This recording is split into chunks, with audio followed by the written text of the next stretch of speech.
XFM 104.9. Steve, just back announced that for us. Yeah, from the album Princess Superstar That was Princess Superstar and Untouchable Part 1. Did you enjoy it? I really enjoyed it. Good. So I'll tell you what, I had two of the ingredients that I look for in a record. It was both fly and dope. High five, man.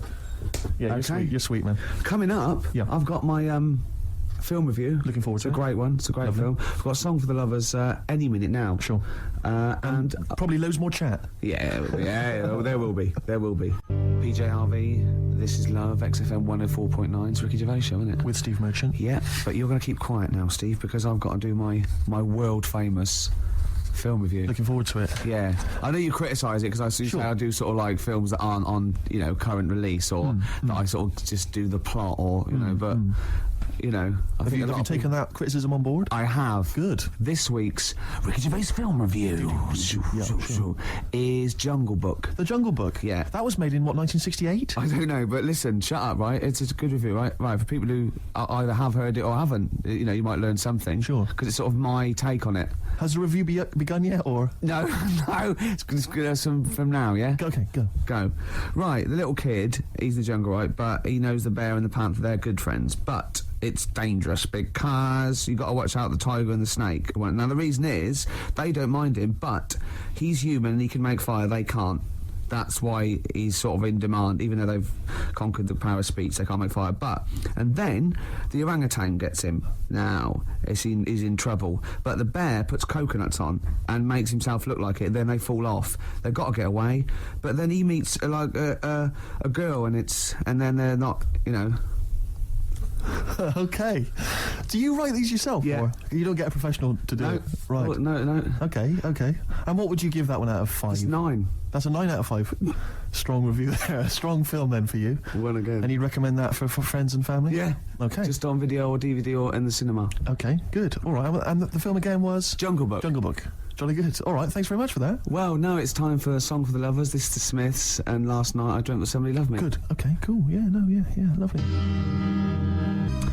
Smiths, lovely song. Last Night I Dreamt Somebody Loved Me. Beautiful. Song for the lovers there on XFM 104.9. Can't believe I forgot the elephants. That was a key element of the review. Really? Yeah. Don't let it get you down, Rick. I know these things depress you if you feel you've not done the film review as best you could. That kind of winds you up. Yeah. You stew about it. Played a beautiful song there. A song for the lovers. Yeah. And... I do get depressed when I see people around me who've got, girlfriends, and I think, because I haven't, and I just think, like, what's the rule, We mentioned last week that fat bloke from Pop Idols. He's got a bird, which annoys me, angers me, and this really depressed me. Walking into Piccadilly Circus Tube a couple of nights ago, homeless guy, wrapped up, unwashed, and northern. And he's being spoken to by some kind of carer, some worker who'd come out to dish out kind of stale sandwiches. And I just overheard as I was passing him going, well, of course, it's very difficult maintaining a long-distance relationship. And I sort of lingered for a bit. I was thinking, what? And he was going, yeah. And I pieced together that he's got a girlfriend. He's from Leeds. He's got a girlfriend who's also homeless, who's homeless up in Leeds. And occasionally she kind of homelesses her way all the way I love the fact that he's travelled to be homeless. I know. Pathetic. Oh, it angered me that is there a lot of cheap housing in Leeds? Would that ruined it for him? But it just was. I assume maybe she was squatting or something. But it was like, and it just depressed me because it was like, not only is he homeless, but he's got a homeless girlfriend. But the homeless people are finding love. Yeah. Do you mean it's so? That's really depressing, Carl, isn't it? Unless they both became smackers together. Or whatever. No, Carl's found love on the street before, haven't you? How's it going with your bird, Carl? Are you married? Yeah. No. How long have you been out with her? 7 years. Because you're quite a simple man. Yeah. You're sort of a simple. In a nice way. Ways. You're like Helen from Big Brother. Yeah, you're sort of nice enough, but I look normal. Well, yeah, you sort of do. But you could be one of those that just suddenly go mental with a pen. Yeah, do you know what I mean? Stab people through the eyes. Yeah, you sort of look normal. But if I wouldn't really want to wind you up to a point of frenzy. How did you meet your girlfriend? Through work. What, through her work?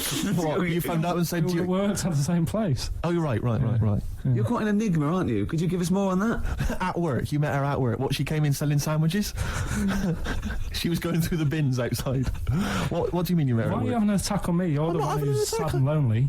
No, I'm Oh, he's done you again. He's done you Yeah, but what I thought was interesting was I just scratched at him and he just went mental. Yeah, no, It's like a bear caught in a trap. It's funny, innit? You'll never learn. No, I was just interested to find out what the story was, because it might be a really romantic story. Well, it's not. All right, jeez. I love the fact he doesn't want to talk about his love affair. I was thinking about you in the week, and like, does it worry you? I mean, you sort of joke about it now, and we're talking about it in the office, you know, like, oh, is Steve really touchy about the way he looks? And Oh, what's this? Where's that come from? He's done it again. He's done you again. I was walking home the other night, and I was thinking about it. And do you worry that when you're old, you will be on your own? You did start it though, didn't you? Well, Carl, I'm glad you brought this up. because I mean, for me, you know, a lightweight, frothy entertainment show on XFM on a Saturday afternoon is exactly the place where I want to discuss the desperate, lonely future that's inevitably coming my way. Oh, God. I'll tell you what will cheer you up and forget all that. A bit of Embrace. Oh, one of the most hated bands. Hive's Main Offender. Before that, Embrace, Make It Laugh. I know you don't like Embrace much, but that's a nice tune. Yeah. They do cut a nice little chorus. Sure. And I think their heart's in the right place. Okay. Yeah, very nice. What could you do better? I was mucking around. That's always fair. No, I was thinking there's not enough avant-garde stuff. I just did this, right? There's a little spring on the mic. What does that sound like? Does that sound good? I haven't got my headphones on. Does that sound good? It sounds brilliant. I was thinking of doing that and just sending it to John Peel. It's good. Maybe with some samples of like politicians going, "We will not." I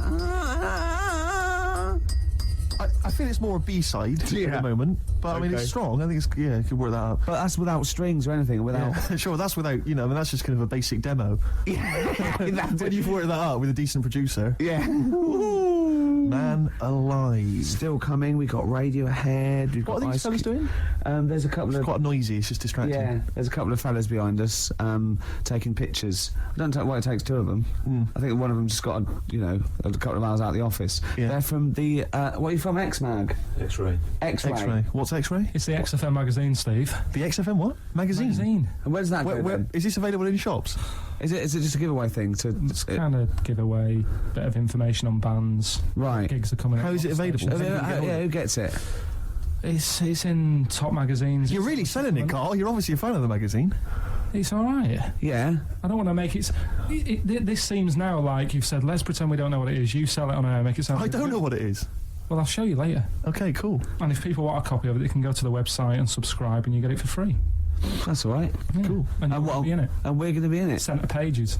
I don't look my best. I don't dress for radio. And Well, it's okay because I'm photogenic, so I'll make up for whatever you. I'll push you forward. Rick, I don't know if you were aware of this, but we have some tickets to give away.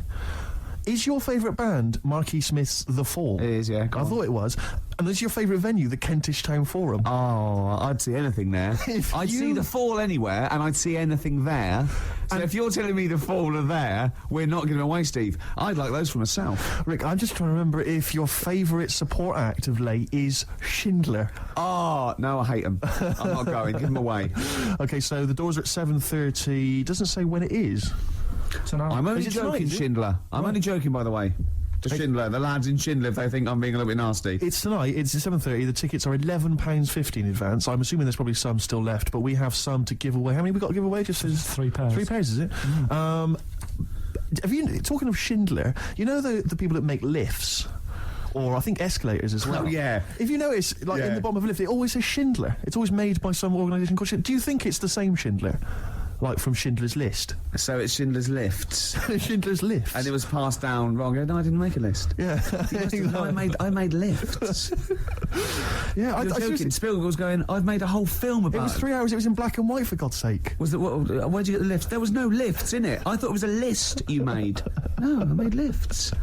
Oh. Anyway, next time we're in the lift, check that out. That is true. Anyway, we've got 3 tickets for the Fall. Sorry, 3 pairs of tickets for the Fall who are performing tonight at Kentish Town Forum.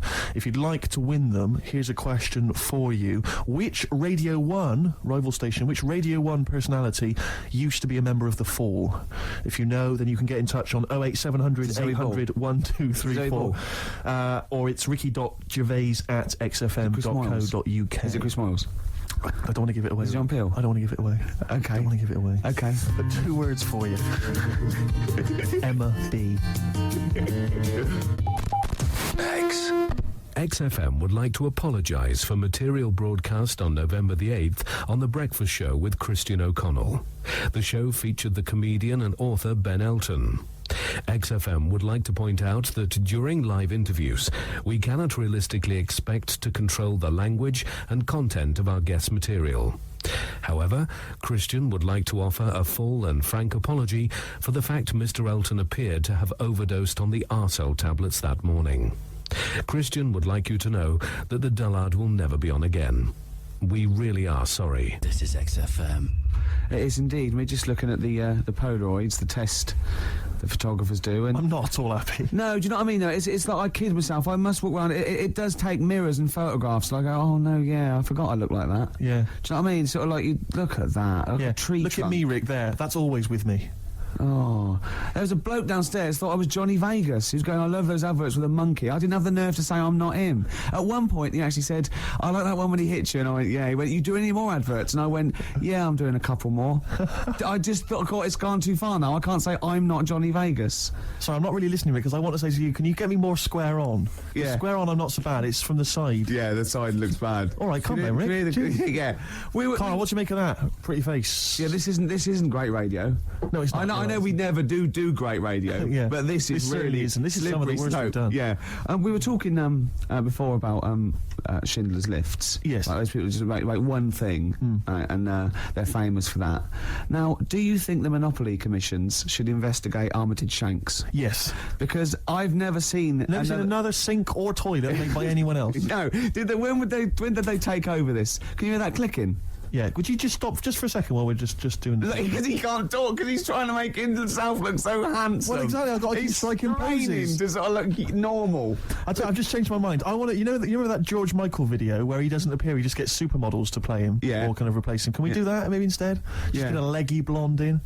That'd be fine. In our place, like 5 people. Exactly. Instead of, this is Steve. Exactly. But he looks like 5 women. Yeah, no, that is Steve. And so you were talking about Shanks. Yeah, Shanks, Armitage. They've got it sewn up. They've sewn it. They have, sewn haven't up. they? Yeah. When did they sort of like get I don't know big? who the Shanks people are. I don't think they make anything else, though. I've never seen them making anything else other than lavatories and sinks. They seem to have got that. So who went, we're going to make so many urinals that there's going to be too many urinals. No one's going to have a look in. When anyone's out having a slash, they're just going to be thinking, Armitage but Shanks. presumably there's someone called Armitage Shanks who's got his be. name all over that. Whenever you meet him, you're just thinking, I've had a Waz. On Armitage on Armitage Shanks. Is Waz a word? We can say Waz, can't we? Yeah, or piss or slash. Yeah, either of them's fine. Oh. U2, Walk On. See, I like U2 again now. I liked him sort of, in the very early days. And I hated them for about 15 years. And then the last album, this, and Beautiful Day, I think really good. Thanks for that. They've lost all their pomposity, don't you think? I saw one of them saying that he felt this was the best album they've ever made. I tell you what, I'm not going to argue with him, whoever it was, Steve. Could well have been The Edge, not sure. Could have been Larry Mullen. Real name, David Evans. Really? Yeah. Interesting. Yeah. Rick, you may recall that some time ago we gave people the opportunity to win some tickets for The Fall performing live at the Kentish Town Forum this evening. Supported by Schindler. I know you're a big fan of them. And we have some winners. I could have made more lifts. The question I set was, which Radio 1 personality used to be a member of The Fall? We did have some wrong answers. Wrong answers included Gary Davis. Oh, I imagine him in The Fall. That is brilliant. Noel Edmonds. And, of course, Ed Stewpot Stewart. Oh, what's happened to Noel Edmonds? What's happened to lovely Nolly? Noel's just utterly doomed, isn't he? No one will employ him now, it seems. Well, we don't know that. That's probably libelous. How is that libelous? Well, he might be turning down stuff and therefore might be sort of waiting for a big comeback with Noel's House Party 2002 for all you know. No, you're right, it is libelous. Thanks for pointing that out, Rick. It's already Laura's thinking, that's not libelous. No, actually, good point. Yeah. So the winners are Minna, who's from Finland, apparently, according to these notes here. Minna why is that funny? Well, how would she have called him from Finland? Well, no, when someone says, where are you from, she might have been here for, like, a year. I go, well, Finland. Well, I've embarrassed myself. Sorry about that, Rick. Thanks for tearing me apart. That was fascinating radio. Vinny's also one. He's from Surrey. Imagine coming from Surrey. And Tom Prince from Canada. What a great name. Tom Prince. They're all the lucky winners. I think we've lost it. No, I was really good. The first few weeks, and even the first hour. But this last 20 minutes, I feel that I've bored myself. Yeah. What's happened? I think it's because you keep picking me up on every single thing I say. It can't help, surely. And then if it's not you, it's Karl having a go. Yeah, but he's more going for your looks. I'm more working on your personality. Right, sure. But together... So it's my fault now that the show's going No, but downhill. it's like, we're sort of like your mentors. You've got to be harsh. It's like you're like Eliza Doolittle. And we've got lots of little stylists in, like they do with, like, makeovers and that, all that, faking it. They get in, like me and Karl. Karl's working on your looks. I'm doing your personality. We're going to get, like, stylists in and, coaches. And then you have to do a date. And the woman... and there's 3 other blokes, and she has to work out what the freak amongst them is, and you've got to go, no one voted for you as the freak. Yeah, Rick, I've known you for 3 years. I don't think you're count for that job. Groove Armada, Superstar on XFM 104.9. It's nearly the end of the show, Steve. It is. I'm going to try harder next week. Yeah. I mean, it started off well, and then I didn't get bored. I couldn't concentrate. I know what you mean. I mean, I thought I tried hard early on with the anecdotes that embarrassed me and which Karl just used as well, I had the funny bullshit T-shirt I had, and the I had the woman walking around in my clumpy shoes. I had the washing with me. Oh, they were shirts. classic anecdotes, Rick. Oh, I love the first hour. I love the first hour. There should definitely be a sort of show on Saturday evenings on XFM with Kate Thornton Richard Blackwood. Blackwood would be good. Moyles in going. Just remembering the first hour. They used to. Oh, it'd be great, wouldn't it? That'd be lovely. Oh, it'd be amazing. Lovely. There's people taking our photographs, which I'm not happy with. No, I'll be honest. I'm gonna have someone. I know I'm only joking. He stopped. I was only joking. Oh, I've offended someone, which I don't like to do. And then we all the stuff about. I'm worried lifts, though. I'm worried because I didn't know that the photos were going to be taken. Yeah. That we won't seem quite as hip and down with the kids as we thought we would on account of wearing these tuxedos. I'm telling you now, that is ironic. We are down by law. This next track is Ice Cube. It was a good day. It's my selection for the hip-hop track. Yeah. As you know, we want to spread the word of... a lot of people don't seem to realise that hip-hop is music as well, and it's out there, and it should be enjoyed by kids. And it's at the moment, it's kind of quite an eclectic thing, it's very underground. Yeah. We're trying to bring it into the mainstream. Yeah, and in this... Cube says it was a good day, simple things like he didn't use his AK. That's the sort of world he lives in. That's what he's trying to get across. And it talks to you about your life. Sure. Yeah, respect it, man. Well, there you go. Ice Cube, it was a good day. Great song. Yeah. Well, you've got a great song coming up as well. I have indeed. It's the song for the ladies, Rick. We'll leave people with that. Have you seen the film Magnolia? I have. It's one of the most underrated movies. It didn't get a single Oscar nomination. It's absolutely fantastic. Breathtaking cinema. Yeah, it's made fantastic. by the guy that made Boogie Nights. Absolutely fantastic. Tom Cruise is in it, loads of people. And the soundtrack is entirely written by Amy Mann. Now, I don't know if she's normally the sort of person they play on XFM, but she's a singer-songwriter of great skill, I think. Yeah. And this is a song that features in one of the most breathtaking moments in the film. It's amazing when they all sing. Sequence. Yeah, it all brings it together. It is, we won't come across, obviously. No, but it nevertheless is a good song. It's called Wise Up. We'll be playing that in a second. But otherwise, Rick, that's it, isn't it? That is it. What will you be doing tonight, Steve? What are we doing tonight, Rick? Probably gonna be staying in. Yeah. Oh, yeah. Yeah. What? And doing what? Watching some telly. Oh, yeah. That's not all if I know you. Did I see a couple of cans of weak lager in your carrier bag? I did sneak them in. Yeah. You're not going to drink them both tonight, are you? What are you, my mother? Okay, do what you want. Oh. Will you be sleeping alone again? If I play my cards right. Will you be having a little tug just I'm to get gonna yourself off to sleep? I'll probably have a couple of tugs. If there's something saucy on Channel 5, I will. XFM 104.9. Here's Wise Up. Amy Mann, enjoy it.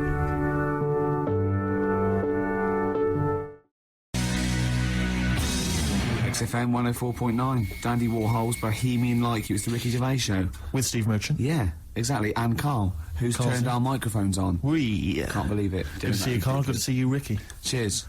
Now, in a fun-filled and music-filled show, we've got music and fun. Yes, looking forward to that. 2 hours, solid 2 hours. There's no gaps. There's nothing. There'll be no dead air. There will be adverts sometimes. There'll be adverts, yeah, but I mean, that's what pays our wages, isn't it, really? Certainly. And some of the adverts I think are quite amusing. Yes. No, I think like the ones that you're on. Yeah. We've got our hip-hop challenge, we've got Song for the Lover, Song for the Ladies, we've got a film review. So magnificent. Had any calls about that, Rick? Any maybe Channel 5 or someone onto you? No, they haven't. No, that's strange. That's weird. No, but I think it's a bit of a head of its own because it's very unique. Sure, because it's not like other film, is yeah. it? It's sort of like it's a bit a bit out there. Yeah, Anything well. caught your eye this Well, week, Steve? Rick, I know both you and I are kind of obsessed with these people who believe in, people who can predict the future or have got contact with the dead or whatever. Yeah. And I know Mystic Meg's a bit of a nonsense, but people do take her seriously. And on the cover of The Sun today, Mystic Meg won me 15 million quid. Wow. Right, you're thinking that's a pretty amazing claim. I know that Karl believes in Mystic Meg and all that sort of rubbish, You're thinking, wow, here at last is proof that she has got powers. And you wonder to yourself, well, maybe she predicted the numbers specifically, that would be a hell of a... Just to him. Yeah, which is incredible, which is absolutely incredible. And so there's this guy, lottery mad Tom Naylor, he's a lorry driver, right? He won 15 million quid. Yeah. He says, I always read my horoscope in The Sun and follow the advice. Basically, what Meg said was, keep a lottery ticket in a yellow mug to add luck. So you're thinking, well, okay, so he's kept his ticket in a yellow mug. That's still pretty extraordinary. Yeah. I didn't have a yellow mug, says Tom, so I put the pages of my map book. I put the ticket in the pages of my map book, which is yellow. Right. He's used the yellow. No, he's used the yellow. Yeah, no, see, I don't know much about how Mystic Meg works. I'm assuming maybe there's some kind of pseudoscience that she applies. Yeah. I think if she'd said put it near anything yellow, fine. Yeah. She said put it in a yellow mug. That's pretty specific. Yeah. From that, he's thought, well, I'll ignore Meg's advice. I always do what she says.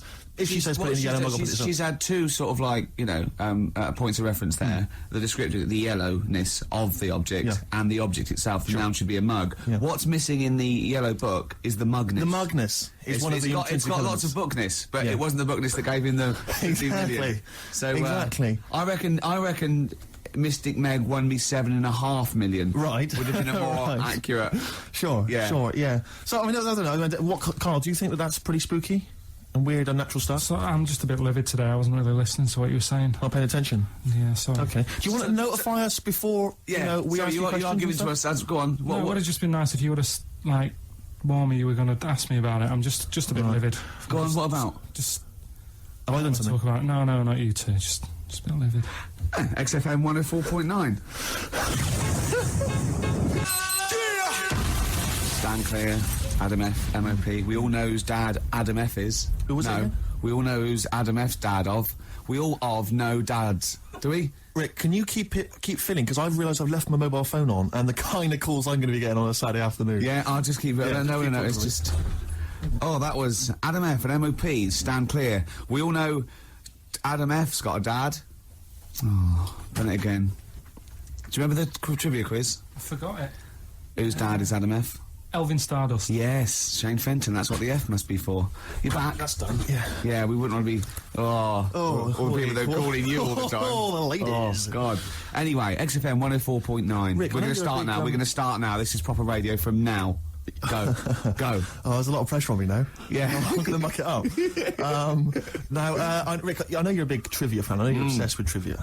And I thought to myself, well, how can I entertain Rick on Saturday? Go on. So I was wandering around on the web looking for trivia, basically, that could entertain you. And you're a big animal trivia fan. I love animal facts. There's not much that you don't know about animals. Oh. But here's You're going to catch me out now, aren't you? No, well, I don't know.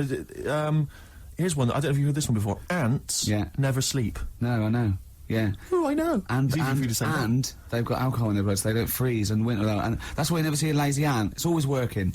It's drunk, but it's always working. They never sleep, but they do take a lot of fag breaks. Yeah, I know, yeah. I think it's because they can't sleep, because it's like noisy neighbours. There's about 1 million of them living sometimes in a room, and it must be very... But you see them carrying a leaf, and they see someone else, and they go, do you want a hand with that? And they go, don't be silly, you're carrying some 8 times your body weight as it is. He goes, well, I've got another pair of hands free. Yeah. Give you a hand. Yeah, they're great. No, they're incredible. They're incredible. Yeah, I'll need that one next. Okay, well, this is one I'm throwing right at you as well, Karl. There's only one bird that has a penis. It's not a joke. It's not a joke. This is a genuine trivia question. I'd say... Oh. I'll say... I think I've seen one on this. Is it an ostrich? Right, you're going for ostrich, Karl? I'll go for ostrich as well. Right. Would you come up with that yourself, or...? Yeah, I was going to say that before you said it. Well, guys, you went for ostrich. Chicken? You're both wrong. It's actually the swan. I enlarged it to chicken. That's a bit worrying then, because I thought I saw an ostrich penis, so what was I looking at? I don't know, were you just examining it closely at the zoo? I was just... It's probably a strap-on. It was probably two leather ostriches giving each other one. Exactly. And that's how that can influence people. Things like that.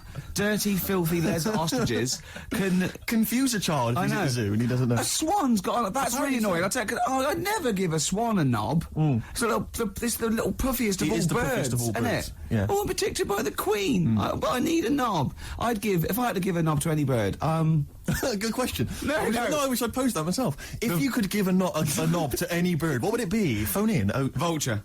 Of course, a vulture. They need a big bang stick. Yeah. What about yourself, Carl? If you could give a knob to any bird, and don't make it rude. Or if I could give a knob to any bird, what I'd make bird it do you see with suiting up? It's got to be a bird of prey or something like that, hasn't it? Cool. It's the robin, really. That would be amazing. That would be Christmas cards would be like. Yeah, but it's a normal human-sized knob on a robin. That'd be great, wouldn't it? And the other thing annoying about this is ironic, right? Now, the male of all bird species they're called a cock. Yes. Right. But the only bird with a cock, right, is called a cob. Is that what a swan's called? Yeah, they're cob and pen. They're not cock and hen. That's annoying. And he isn't a cock, but he's got a cock. Yeah. Good. Quick query there, Rick. Go on. When you said then cock, presumably you meant male bird the first time you said it. Yeah. The second time you said it, you said cock. Did you mean the penis? Well, you're showing off the whole farce of radio broadcasting. Because you're not really allowed to say cock. No, exactly, no. One cock would cause great offence. Yeah. The other cock's fine. Exactly. It's weird, isn't it? It is strange. It is strange. So, I mean, if I said now to you, I like cocks. Yeah. Meaning birds. Yeah, that's that'd be fine.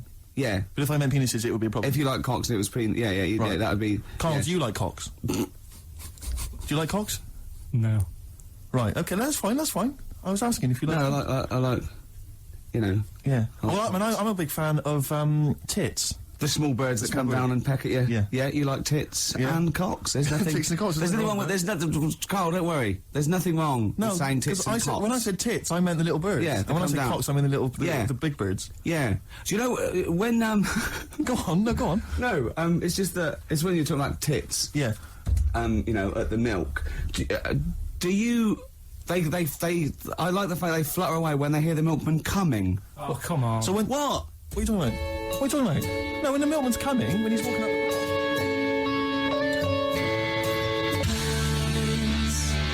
Ash, and sometimes, lovely song. Got to apologise to our producer there, because he was worried about it a bit. There was nothing wrong with it. It's just like saying, you like watching birds in the garden. It's just that I think you're better than that. I know, it's cheap, isn't it, to say, I like tits. Yeah, or I like cocks.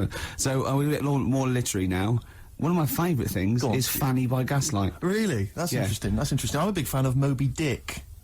The book, Moby Dick. Yeah, not the medical condition. There's nothing in your... No, it's the big, horrible thing that used to swallow semen. Yeah. Now, in the winter...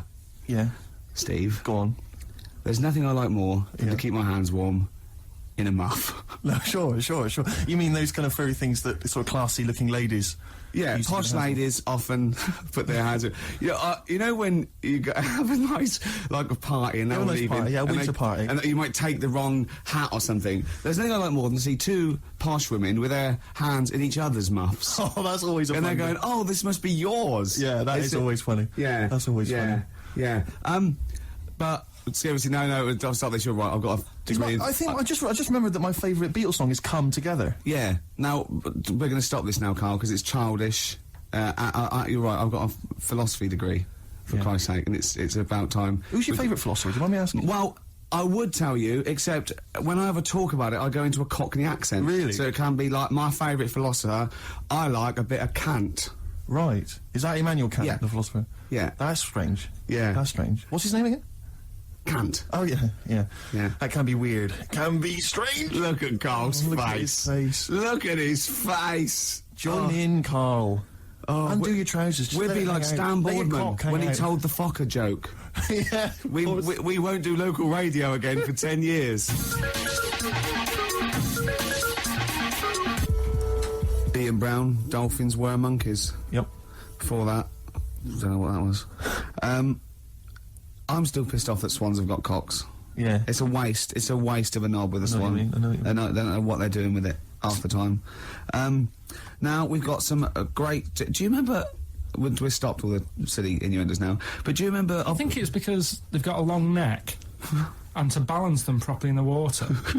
Counterbalance. What are those things that boats have underneath? A rudder. No. No, yeah, You know what I mean, like the keel yachts? thing, yeah, the big... Maybe. Yeah. Do you know what I mean? It might be. You might be right. Yeah.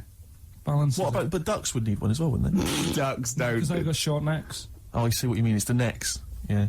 So hold on. So do you think that's... So, long necks, long knob? Don't look at me, Gervais. That's Steve. I know. No. Sandy Tossfeg's got a tiny cock, hasn't she? But she has got one, which is interesting. That's libelous. I'd just like to say now that Sandy Tossfeg has never had a knob. No, she's not. But you're not lying about the neck. No, she's got a little Yeah, neck. tiny That's little fine. neck, That's clear for all to see. I just remember a bloke I saw on Opportunity Knocks once. Opportunity knocks. Yeah, it was a pianist who went. It's true, and his name was Wayne King. Do you like Wayne King? Carl, what's your opinion on Wayne King? I don't know his work. You're not a fan of his work. Okay, no, that's fine. Carl, we asked your opinion, mate, and you've given it, and that's all we can ask for. Oh, no opinion on Wayne King. If you're a fan of Wayne King at home, please get in touch. The email address I had ricky.gervais@xfm.co.uk. What was the number again? 08700 800 1234. You know, if you like Wayne King, or if you know. No. Oh, what are you talking about? We're asking someone's music opinion. It's a music station. What? You're It's going to be like this all day. Let's talk about you and your girlfriends again. I think people enjoy that more. Oh! Wow, You are grumpy. Why are you grumpy? You're all grumpy because you've been loaded. Come on, tell us. Come on. I think I've got SAD. What's that mean? That thing when it's Sade. When it's dark outside and you feel depressed. Oh, yeah. I think I've got that. But you're from Manchester, aren't you? Isn't it like pitch black there all the time? Isn't it like which country is it? Iceland, where it's like dark all year. The land of the mole people. No. Yeah. I was telling Steve before. In fact, I'm not going to bore you with it. Go on. What were we saying about Wayne? Well, you bored me with it earlier. Can't you bore him with it? Yeah, it's only fair. What were we saying about what? Wayne King. Oh, Carl, play a record. Oh, that's a disgusting, Carl. You're a pervert.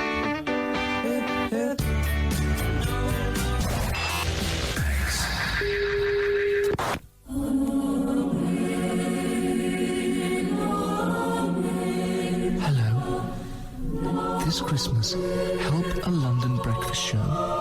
For every 100 new listeners this month, we'll save one of Santa's reindeer from having his hooves chopped off and boiled down into glue or, turned into an ashtray or something.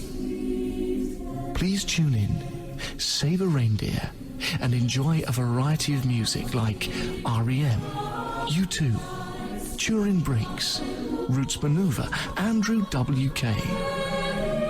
And make sure that tiny orphans get a proper Christmas this year. Or do you think that's all right, you sick pervert?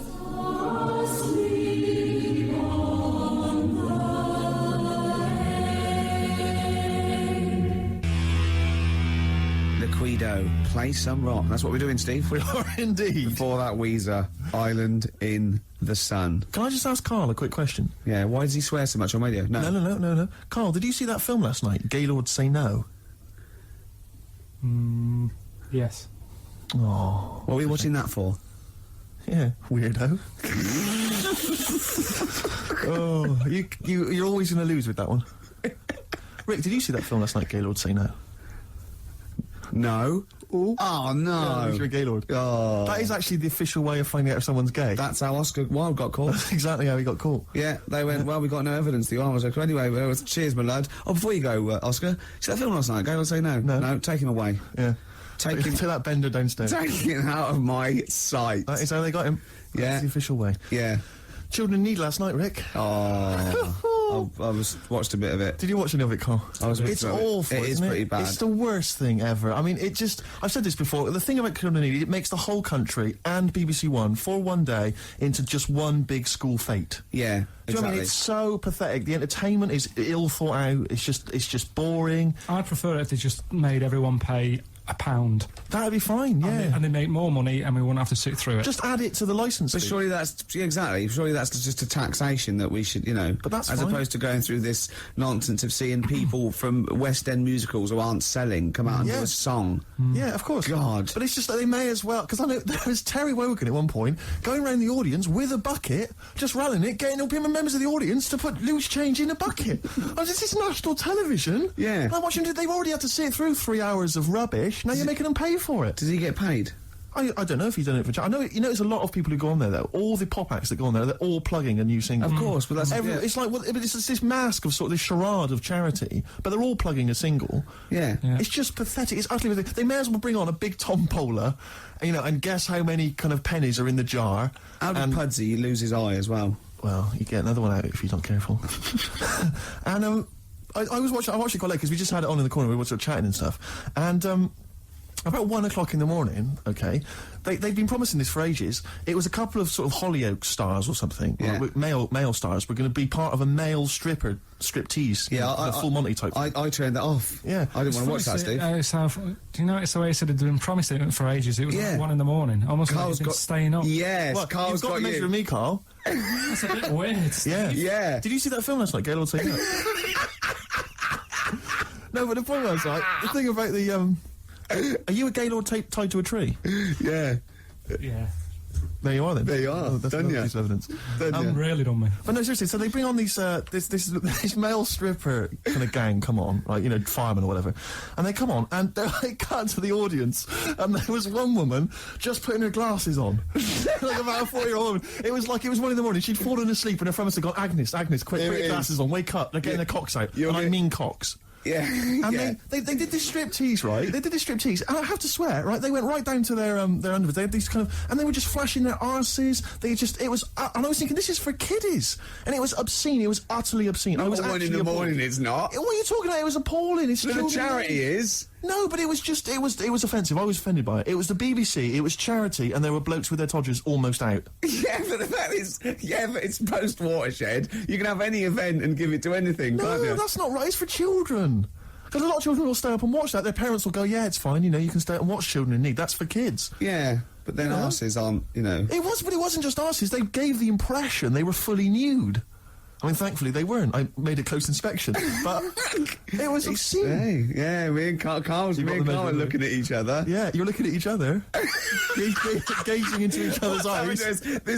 Just for 1 week only, we're back at score, okay? There's innuendos, we laugh when we say the word bender, cock, tits meaning birds. Carl and Ricky sitting in a tree, Kissing. Rick, have you been enjoying Bubba Sparks' current hit, Ugly? You're ugly, oh I'm ugly, ugly. A song which means nothing to me, actually. I can't relate to it at all. I have. What do you make of Bubba? I like Bubba. He's a sort of down south kind of rapper. I know where this is going. I bet you've got a little bit of Bubba in your hip-hop challenge. Well, we did have the hip-hop challenge a couple of weeks ago, but I lost. So basically, we're just playing a favourite hip-hop track of ours, aren't we, each week? And this is my selection. It's from Bubba's current album. It's not the hit, Ugly. It's the album's actually called Dark Days, Bright Nights, and I believe this song presumably comes from that title, because it's called Dark Days, Bright Nights. Enjoy it, Rick. I will.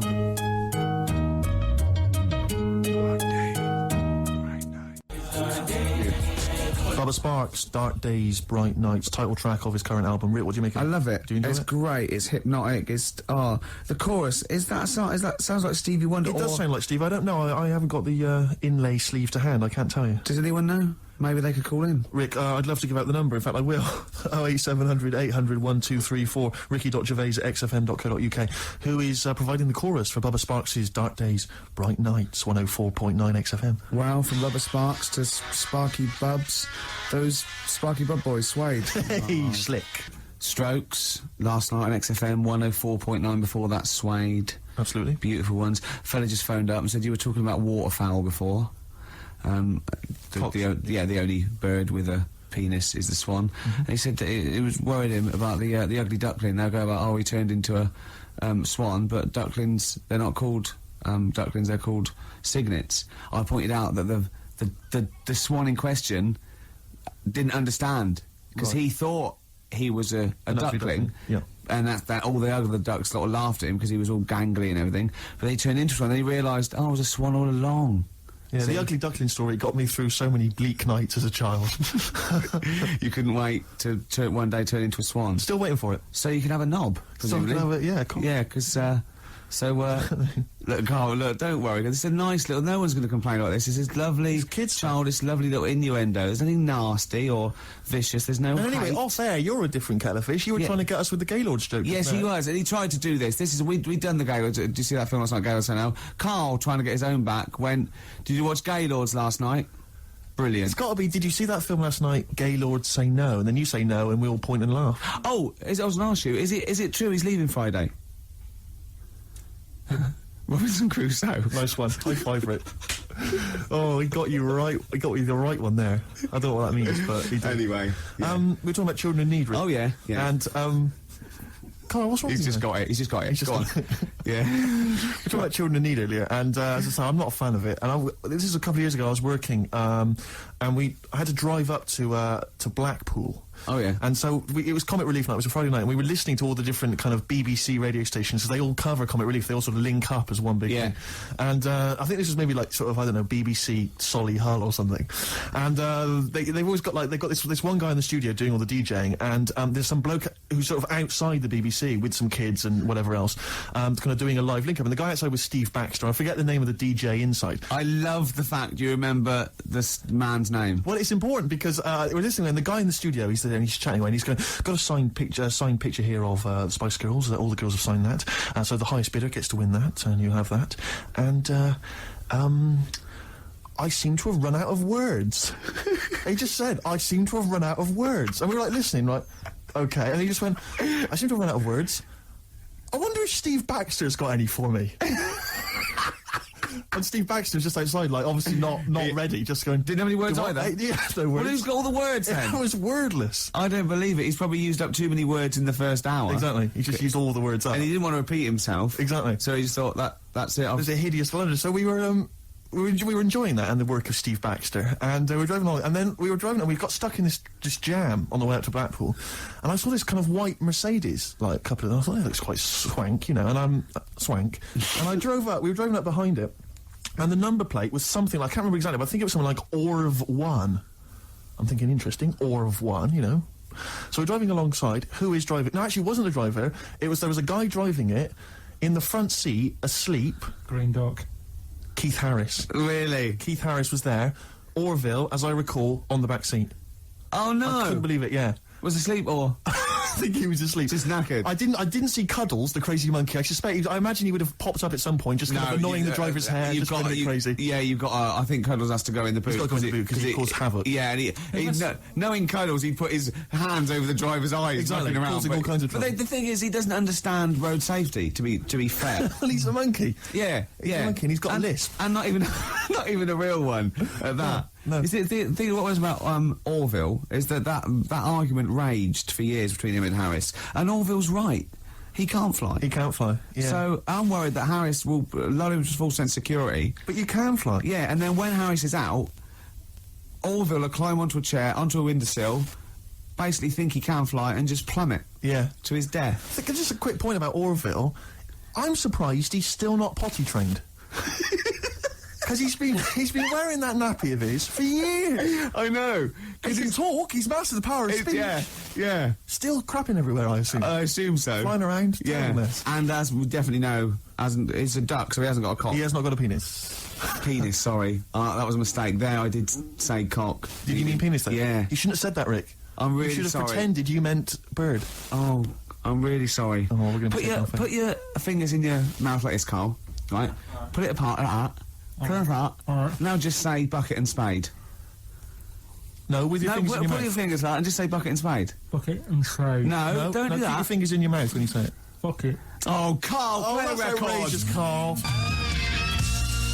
Smashing Pumpkins, untitled on XFM 104.9. I just got to tell you something, Steve. Remember, at my birthday party, my girlfriend had bought me one of those arcade games. She put money in a pub. Oh, it's a quiz machine, though. Quiz machine, yeah, touch the screen. And we're all playing, but Steve, with his general film knowledge, people were getting like 100,000 points and getting through, right? Steve got something like 8 million. Right, listen, I got the top score on a movie trivia quiz game, right? Who's the geek now? Yeah. All right, Carl? Hello. No, but it was impossible. And I tried it, and for like months after, I just thought I've just got to knock him off the top. And I did all the other categories, and I was best at rock. Let's say that. But by no means is the gap between a friend of mine and a friend of yours, Johnny Camden, the lovely Irish comedian, came round last night. Yeah. Had a couple of goes. He got something like 30 million. That's mental. That's madness. Yeah. In fact, you're right, because Johnny bought this comic, right? He loves Doctor Who, and he bought this comic, and Steve, he left it there, and Steve, I got a post-it note on every page, wrote geek. Yeah. Johnny gets it home, reads it on the tube, and there's geek written on every page. That's the sort of vicious man Steve is. He can hand it out. Do you know what I mean? Imagine him calling you a geek. What must that feel like, to be called a geek by Steve Merchant? What do you think, Carl? Every week he has a go at me, anyway. What are you talking about, a go at you? You're having a go at me every week. 3 weeks. What? You've been having a go at me. I have not had a go. You've always had a go at me. You've always said to me, what do I look like? And what do you expect me to do, lie? Oh, he's done you again, Steve! No, I'm not getting into this. He's done you again. One lad called up before and said, have a go at Steve again, these looks. And it's not like a game. I'm not like coming in here every week and wanting to make you look, come across as an ugly bloke. I don't need to do that. He's done you up. He's done you up. Is this up. because of the Gaylord stuff? No, it's you're just having a go at me. Oh. It's just that you had a go at me before. I didn't have a go at you at all. I was talking to Ricky. I haven't had a word. I haven't spoken a word to you. Your eyes. Is this why you're in an ugly mood? A bad mood? A generally grim mood? Is it because you just think I'm going to have a go at you? I don't know what it is. When I get here, you're all right. And then as soon as you come in here, you change. I haven't done anything. What are you talking about? You're paranoid. I haven't said anything, mate. I've drawn a little picture of you here, but I've not I'll tell you what, anything. what we need now is a song for the lovers. I want to tell you now. Please. This has been one of my favourite songs for about 20 years. It's by David Bowie. Now, David Bowie's had his phases, and I liked his glam stuff, and Tin Machine went off. He's always sort of there, on and off, right? But this song is off Space Oddity, and it's called Letter to Hermione, and I don't know why he stopped writing songs like this, because this is probably one of the most beautiful songs ever recorded, and I know Steve agrees with me on this. I do indeed. Rick, can I just kiss and make up with Carl? No, that is... No, let me just kiss my kiss. Yeah, but it doesn't next week it'll be the same again. It doesn't mean anything. It's like saying sorry. Kiss on the lips. Go on, he's... Carl! Get off! I've never... Carl has gone a absolute shade of purple, straining not to have Merchant's... There's no point, Steve. No. There's no point. No, just shake and make up. Shake what, Rick? There you go. All friends, sit down. That's lovely. That's a lovely moment. It's XFM 104.9, and this is Letter to Hermione by David Bowie. It's beautiful. Letter to Hermione by David Bowie. Well, after that, I think he wrote The Laughing Gnome. I know, it's just... the thing about David Bowie, I feel the same way. It's that he's clearly a great, rock musician, great fun records, I saw him at Glastonbury, absolutely fantastic entertainer. But his songs have never gripped me, they never got me at the heart, Except that one. Except that one, that's the first one I've ever heard of his, which really got me in the gut. Yeah. Amazing lyrics. Yeah. Brilliant. Yeah. Carl, what are your thoughts? It's all right. Yeah, you're a poet, Carl. Play something else, then. Blur. Coffee and TV. Good to hear that one again. Yes, good. Before that, Radiohead, True Love Waits. Wow. Steve, it's time for my world-famous film review. People love it.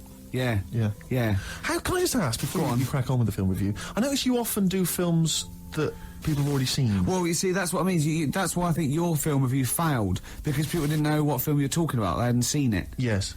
See, there was mine. I picked ones they've seen. Sure. That When a lot of people would say that the benefit of a film review was the fact that they hadn't seen it yet, so they were going to make up their mind based on that. I don't know who'd say that. I prefer Ricky's.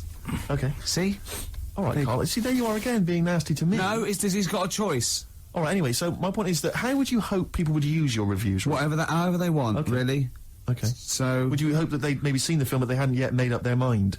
whether they liked it or Whether not. they liked it or well, not. this is up to them. This is this is for everyone. It's easy. So if someone say it's, because I think you did one of your most famous ones, I think, was one for The Cuckoo's Nest. Yeah. Now that came out I think in 1975. Yeah. So maybe some people saw it in 1975, haven't yet made up their mind as to what they thought. Yeah. of it. Now this put them straight and what Sure. to look for next time maybe. Okay. Now ready? Ricky Gervais film review. Sure. Review. Right. chosen Rain Man. Rain Man. Okay, now this has been on TV quite a few times, and it was a multiple Oscar winner. Exactly. Okay. So, okay, right. Rain Man, it's got Tom Cruise in it, Yep. and he's all right, he's normal, but he finds out he's got a brother who's a bit mad. Dustin Hoffman is doing it, right? And it's meant to be. He's all weird, but he's meant to be, so it's good acting. Now, he needs to keep his brother, but they don't want him to have a brother, and he doesn't remember a lot, but he dropped him in the bath and burnt him when he was little. Clumsy idiot. But then he finds out he can make a bit of money, so they get the same suits, and they go bet 2 for good, because he's got special powers. So he can know what the roulette. He wins that, and he drops some toothpicks. He knows how many there are, and he recognises the waitress just through the book. He's got all his football cards. Don't put them out of order. Don't go in the telephone box with him. He smells, and get him back in time for Jeopardy or watch it anyway. Then he slap his head and get worried. Qantas don't crash, so he's got all that. And in the end, he doesn't. I don't think, but at least they've met each other. Yeah, yeah. Of course, Rain Man, a film about autism, which is strangely appropriate, I think, when you're reviewing it. Anyway, What would you give it out of 10? oh 9. Okay. Thanks very much for that. Were you useful? Yeah? Have you seen the film before? No, but I will now. Okay, jolly good. Well, excellent. New Order. 60 miles an hour on XFM 104.9. Well, about a quarter of an hour to go. Yep. We've still got your song for the ladies. Song for the ladies coming up. Time now, though, Rick, for Under the Covers. You've got me covered. Cover Me Bad. Which is when we play a cover version of a well-known hit. Just see the sort of effort that goes into the show. There's a lot of work. We've learned something. We've learned the only bird with a penis is the swan. Swan.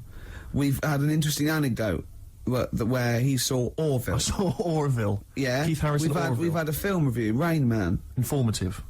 An award-winning film I reviewed today. Yes. So... That was an Oscar winner, Carl. Ants. There's been things about ants. Ants never sleep. Yeah. If you missed the beginning, you won't know that fact. We've had various songs Music. and that.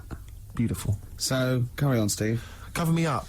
The White Stripes, everyone's raving about them, Rick. Sure. They are an exciting band, and this is their cover of the Dolly Parton classic, Jolene. Love it already. White Stripes and their version of Jolene. What did you make of it, Rick? I loved it. I want to ask Karl a question, though, because Karl's sometimes in awe of this newfangled world that we live in. What do you think of the scenario? What do you think is going on there? Because it's a bloke singing to a woman, begging her not to take his man. What do you think is going on there? Say again. Well, that's a bloke there singing. Yeah, to his wife Jolene. Right. Were you listening to the lyrics, or? You see, I got mixed up anyway. I thought it was about that one about the person who chucks himself off a bridge.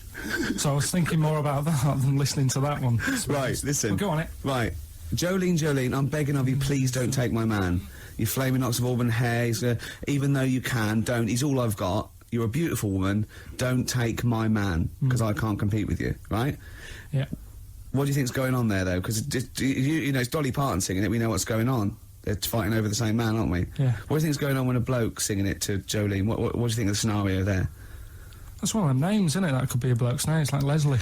Oh, Christ. Okay, sorry, it was a...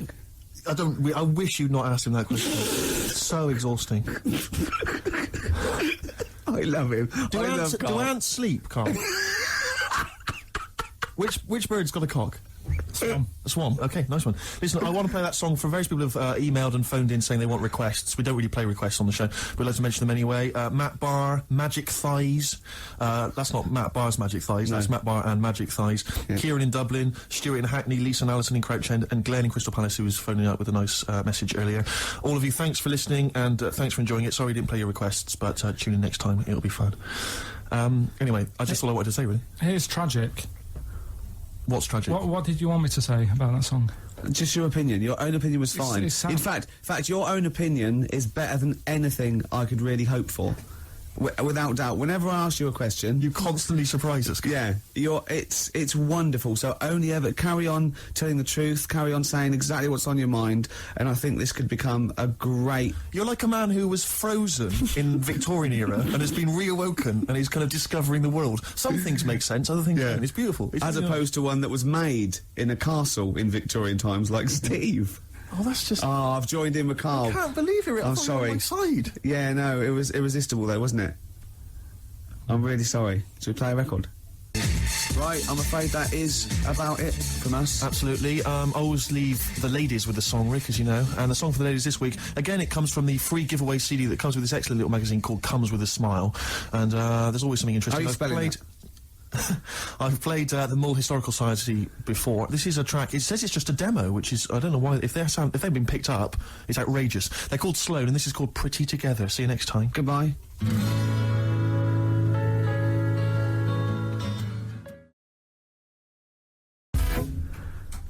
Some 41 and in too deep. If you're listening now, you're in too deep. It's the Ricky Gervais Show. Run for the hills. No, classic. Yeah. With Steve Merchant. Yeah. Whose birthday it is today. Yeah. So someone never listened before and they heard that link. They're thinking, great, it's proper radio at last. XFM 104.9, just gone 1:05. Steve, do you want some great music today? I'd love to hear some great music. Well, I brought in some good stuff. I've brought in Oasis, we've got Radiohead, I've got some Dre, I've got some Alba, I've got some Jimmy Webb. I'm looking forward to that. Yeah. You know, we're keeping it real. Oh, absolutely. Yeah. I've got Charlatans, I've got Nirvana.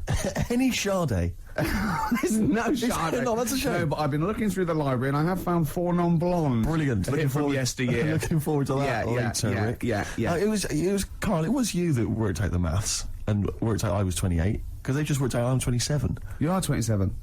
No way. Yeah, I asked you, didn't I? And I said... Because, no, but what I sort of questioned was, I said, well, if you're 27 today, that means last week you were 26. Well done, yeah. That's irrelevant. So therefore you assumed that I must be 28 then? Yeah. Whereas I assumed you were using, your knowledge of maths, such as it is. I wouldn't do that. No, sure. Wow.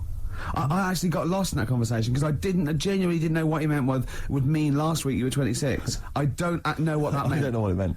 Wow. Well, it is Steve's birthday. But he would have been 26 last week. Stuff tells you genuinely frightened me because it's those staring eyes. There's nothing behind him. It's this little bald head. Looks like Davros looking at me. Genuine fear on his face when he enters into a conversation with another human being. What bit don't you understand? If he's 27 today, he would have been 26 last week, and he doesn't look 26. He didn't look 26 last week. He looks older than 28 today. You've started on his birthday. You're still having a go at him. Carl, I don't look like the kind of hot stud that I actually am, but face facts, that's the truth, mate. Yeah, live with it. Get with the programme, jeez. Well, let's have a little bit of cake.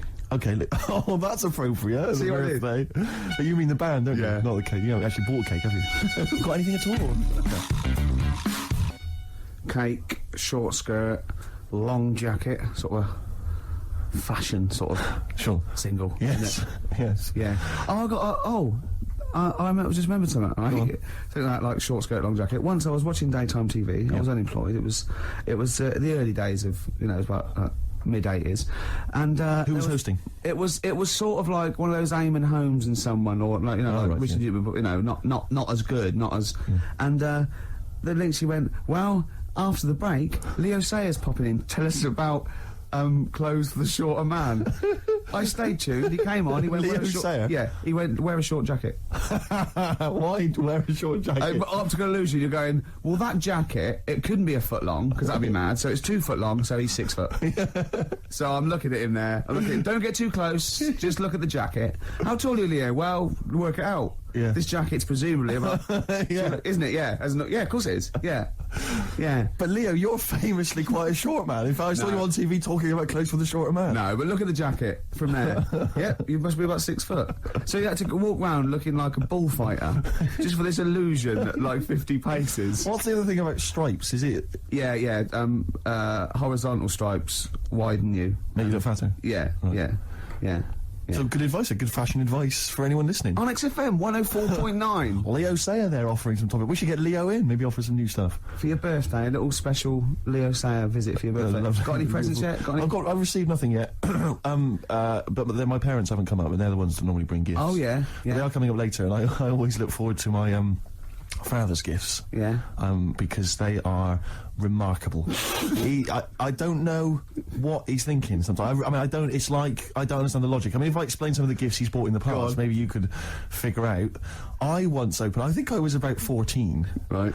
And I liked all the stuff that you like at 14, the ladies, obviously, pop music, sure. Fashion. Yeah. And that's why he bought me, on audio cassette, the collected wartime speeches of Sir Winston Churchill.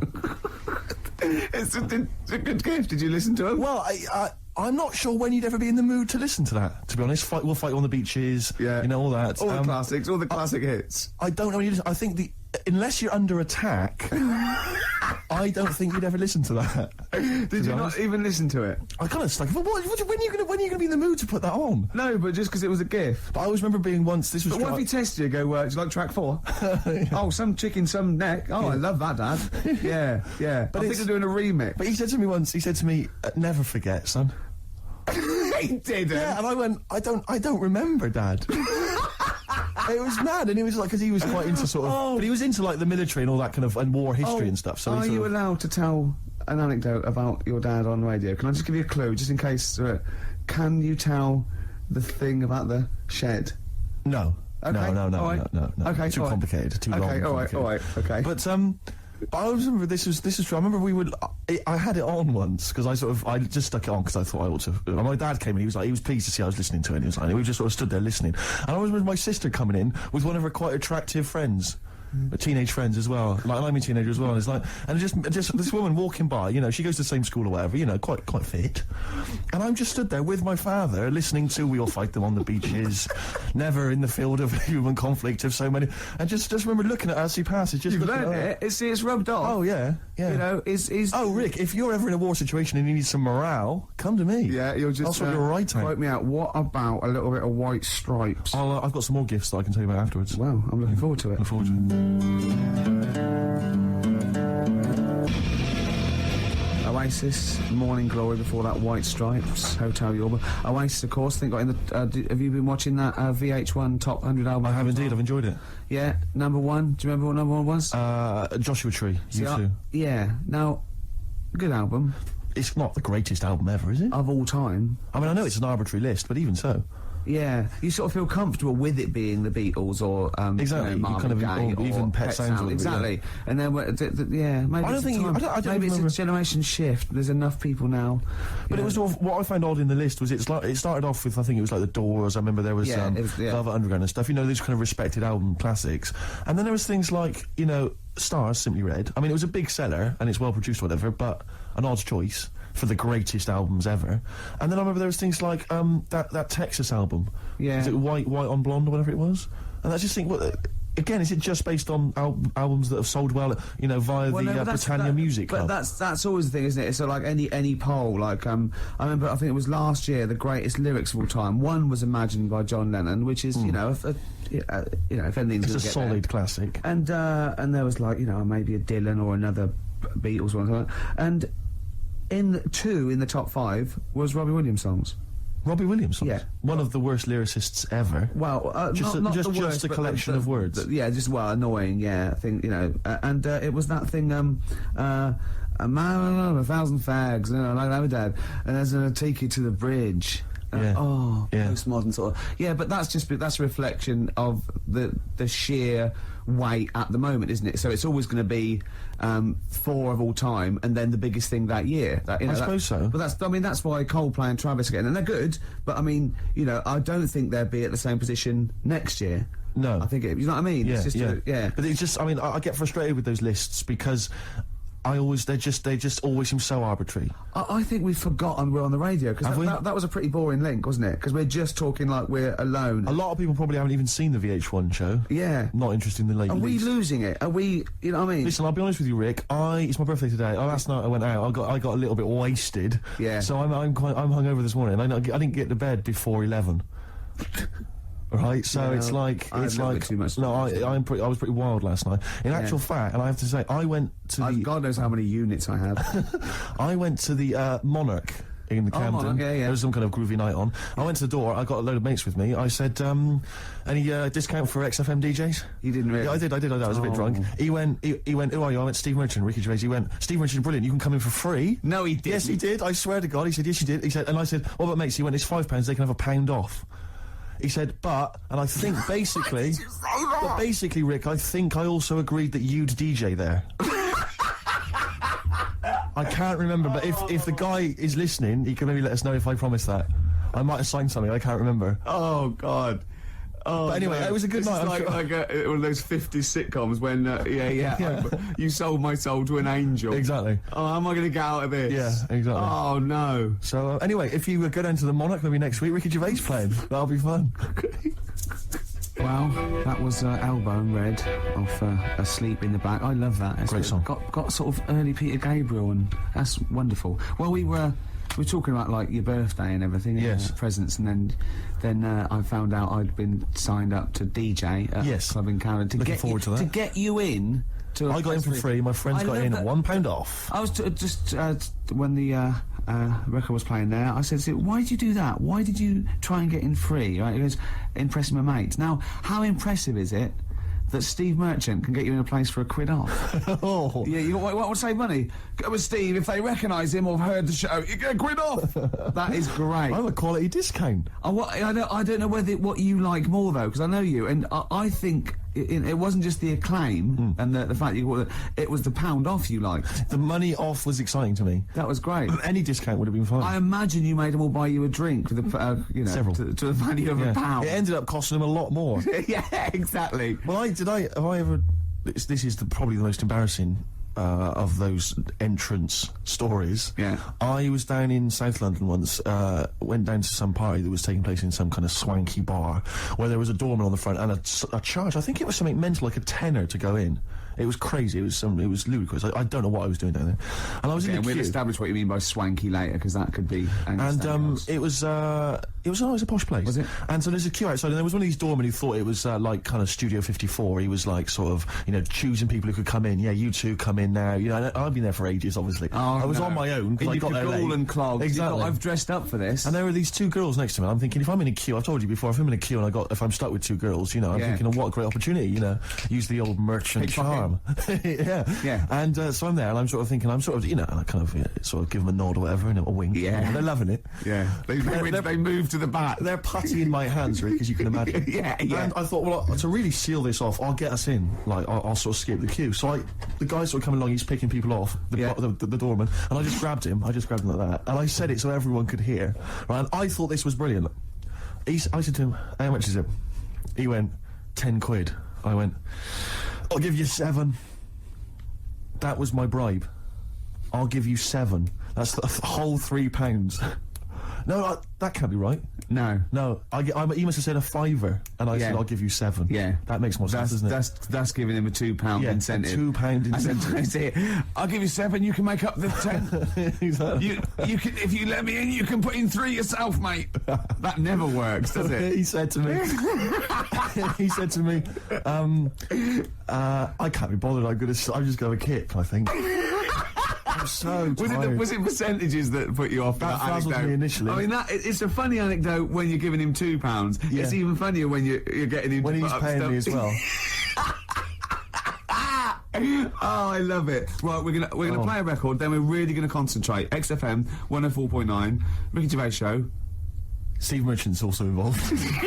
Go to bed. Oh no. Hello, this is Tony Blackburn. It's the time of year when I like to help somebody far less fortunate, or dare I say talented, than myself. I'm talking, of course, about Christian O'Connell's Breakfast Show. You've heard it. It needs all the help it can get, doesn't it? So this Christmas, help a London breakfast show. I won't, because I actually don't give a toss. But you crackheads might. Cypress Hill, Superstar, still to come. We've got such great bands as New Order, Ash, Nirvana, Radiohead. Song for the Lovers at about 2 o'clock is a beautiful song by Jimmy Webb, Lovely, Steve. looking forward to it. Now, it's Steve's birthday. It's XFM 104.9. He's 27. Yes. We're both a little bit hungover. Yes. Now, every link we've started hasn't really sort of... It's not really come to fruition, if I'm being honest. Nothing's happened. I mean, sometimes they're just all out, kind of, there's just blunders in them. Yeah.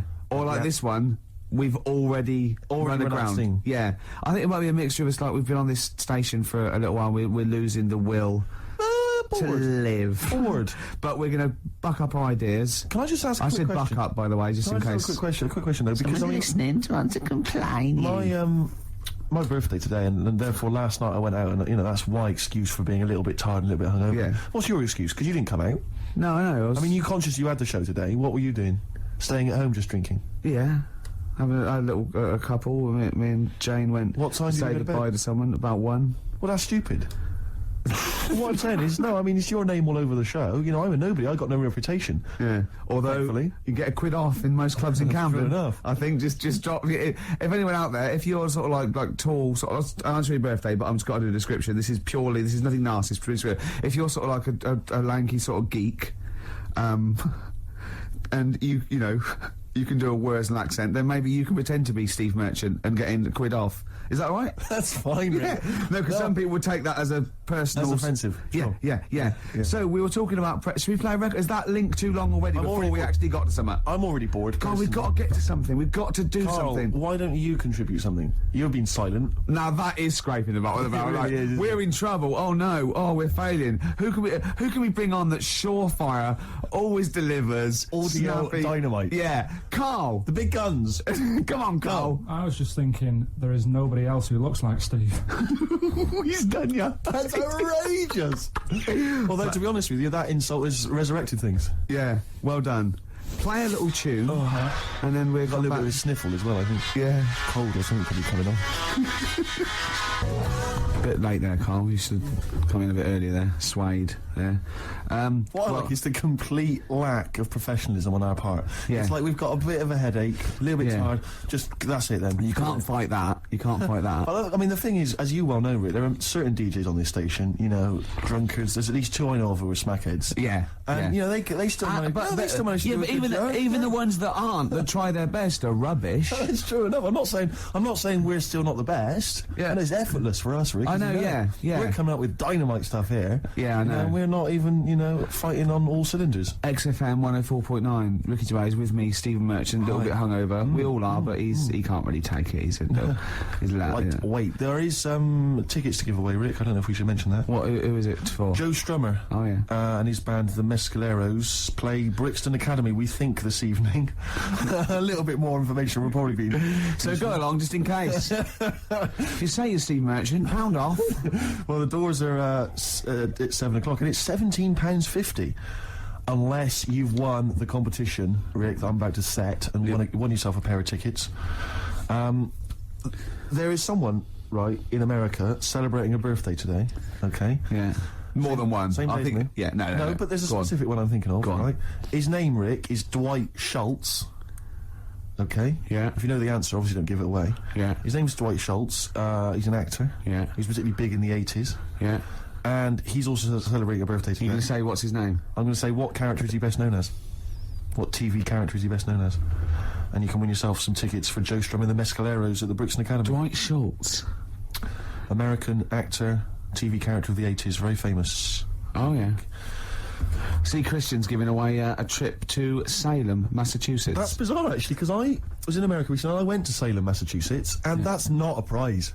Isn't it? Believe me, we were there, we were sort of obliged to go because we were at someone's birthday. It's rubbish. Really? I mean, that's a really poor trip. That's such a boring. He probably can't believe his luck. It's probably the biggest thing Christian's ever had to give away. The great thing about, and you've just dissed it. The great thing about Salem, Massachusetts is that I don't think we're good for this station. I don't think we're selling this station like we should. Well, you know, it's its own fault. You know, it shouldn't have hired us. I blame it. You know. Yeah, and paid us in advance. Yeah. They're lucky we turn up. No, I went to Salem, Massachusetts, and this is the place that's famous from, like, Salem's Lot and the Salem witch hunts, famously. Famous for all things Salem. Salem. Yeah, anything with Salem in the title, that's what it's famous for. The whole place has gone mad over, like, witches and anything. Basically, it's like, there was the Salem witch hunts in, like, 17-something or other, or 16-something or other. So the whole place now is just full of, like, people dressed as witches. Yeah. And then it's, like, any supernatural stuff. So that I went in, and it was amazing. It's quite like expensive. Glastonbury tent. It was, it's awful. Every single place there, every single shop is kind of horror related. Yeah. And I went to the Boris Karloff World of Terror.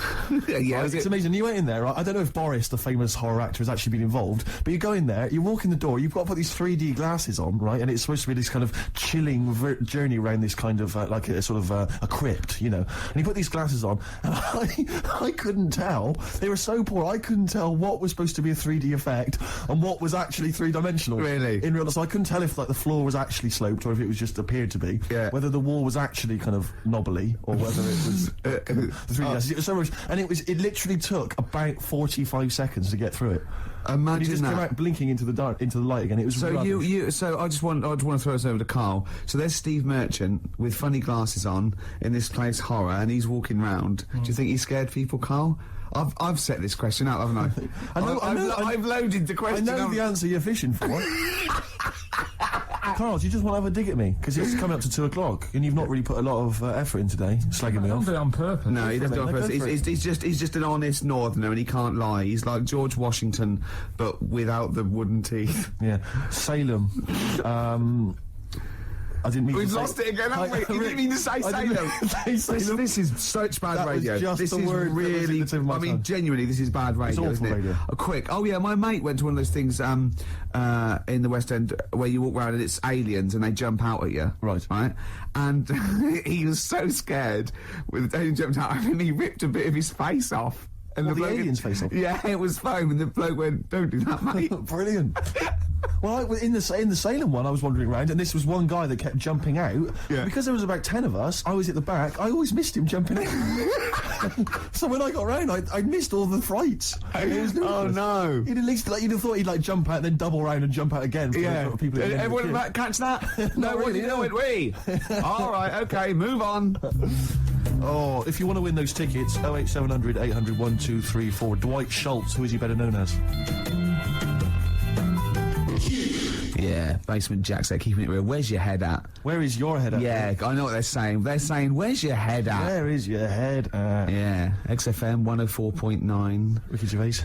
Now, Just one thing I would say, Rick, is that I've spoken to a few people who've listened to the show, and a lot of people, this is the highlight of their week. It really is. No, a lot of bedbound people, and Yeah. and we're not putting the effort in, are we? We're providing nothing. we're trying, but it's just not coming out right. It's just The words aren't coming out. When I say them in my mind, they're brilliant. But it's sort of like getting old. Your mind. I still want to run upstairs and things, but I just the lift. I'd like to run upstairs. I just can't anymore. And I felt that today. The comedy's in there. The There's interesting fun, there's things humour, and there's it's interesting all stuff. in the head, and it has to go via the mouth. Yeah, that's the problem. it's just not working for me. Not But it is your birthday. You're 27. Happy birthday. Thanks. We're talking about. Can I tell you one of the best presents I ever had? Go on. Without doubt. All I ever wanted was a go-kart. This is true. I was like sort of 5, 6, 7, and I eventually, for Christmas, I wasn't sort of spoiled in the sense that I got pocket money, but I always got what I wanted at Christmas eventually, Right. because working class mothers they'd get it out the catalogue and pay for it for the rest of the year. So I always got. I had, really, as many presents as anyone else, and I got this go-kart. It was a little red go-kart, and it was a pedal one. And I'd run home from school, and I'd be in it, and I'd get up and down the garden for hours. I'd come in from a tea, and this was fantastic. And this went on for like weeks and weeks and weeks through the summer. The next night, it was fantastic go-kart. I'd show off, and then one day I came home, and I went. It was always at the back of the shed, sort of up against the shed, and I went in. I couldn't see it, and so I went to the back door. My mum was sort of like washing up with her, and I went, "Where's my go-kart?" I thought it hasn't been nicked. She went, "Your dad swapped it." Your dad swapped it. Yeah. I went, "He what?" And I was going to be brave, and I went, "He what?" She went, "He swapped it for a wheelbarrow." And I could see she didn't approve of this, and she was thinking, "I'm going to tell him, and then I'm going to, have this out." And I went, "Right." She went, "It's your wheelbarrow." And I went to the back of the shed, and there was this wheelbarrow. He swapped it with a bloke called Jimmy Dublin, who he worked with. Jimmy Dublin. Yeah, I don't know. I think he was a respectable member of the community. He was fine. It was his livelihood. No, I think he was an Irish gentleman, and that's why. Surprised me. That's why I don't know what his real name was. And I think my dad must have been drunk, and he went, "I want to get my son a go-kart." And my dad said, "Well, my kid's got one. He's probably had it for a year. He's probably bored with it." Yeah. And then I'll give you this wheelbarrow. And I went to this wheelbarrow, and it was caked in concrete. I could hardly lift it. I just nicked off a building site, obviously. And I'd be there for hours trying to push this wheelbarrow up and down the garden, right? And it was okay, though, because I was going on holiday soon, and I 7 years running, went to Bognor Regis, a place called Riverside, because some woman around the way had a caravan that we got free for a week, and it was great. Just wonderful. And I used to go there with my mum and my nan. Oh, party time. Yeah, the age of 7 to sort of... No, it's good because, you know, when you're a kid and you wake up in a strange place, it sort of seems weird. You wake up at 3 o'clock in the morning hearing your gran pissing in an iron bucket. And, you know, We've all been there. You get disorientated. Anyway, and I met a little friend who was about my age. We were both sort of like, and he'd hired a go-kart. He had this great go-kart, and he came down to my caravan, and I went, I've got a go-kart. And I remember my mum opening the window of the caravan and going, "Don't lie." That's so evil. And I went, I had a go-kart.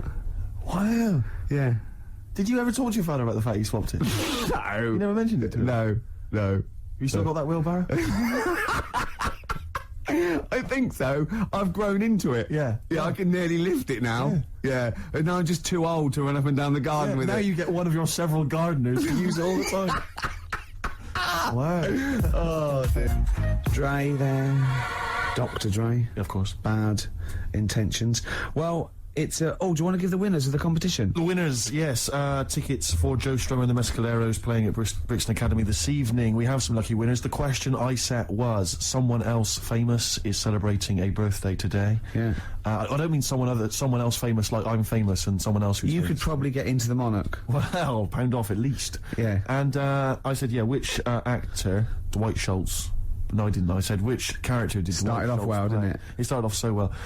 Which character did Dwight Schultz play? What made him famous in the 80s? He's celebrating a birthday today. I don't know how old he is, probably in his 60s. Not in his 60s. The character he played, of course, was Howling Mad Murdoch from the 18... We did accept Murdoch. I was watching an 18-1 UK Gold the other day, because I always like to have something, so that I can talk to Camfield whenever I meet him. Yeah. And the thing about Howling Mad Murdoch is, his madness is one of those convenient kind of madnesses where he's not, like, kind of depressive, where he's trying to kill himself, or he's just schizophrenic, or he's unreliable. He's just a bit eccentric. Yeah. His madness is largely, I'll do some funny voices. You couldn't have howling slightly off the wall Murdoch, though, could you? It didn't have the edge. But it's rubbish. It's rubbish madness. Or howling wacky Murdoch. Yeah, well, that's what he is. He's wacky. Howling annoying student Murdoch, I think he should have been called. Exactly. Yeah.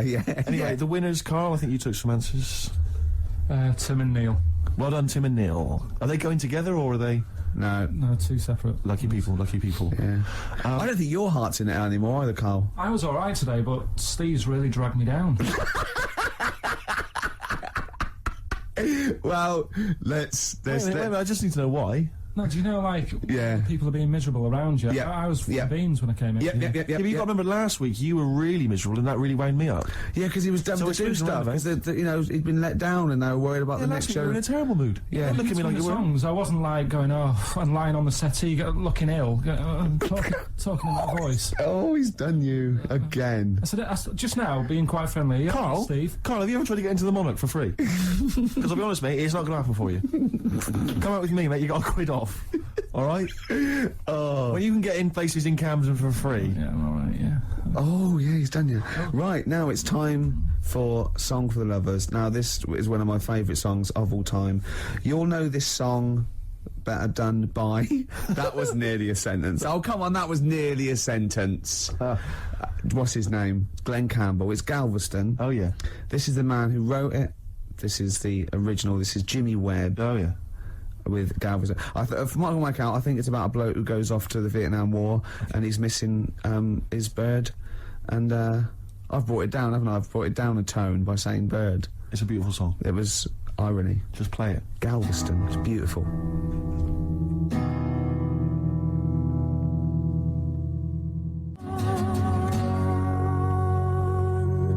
Jimmy Webb with Galveston. Now, I know you enjoy...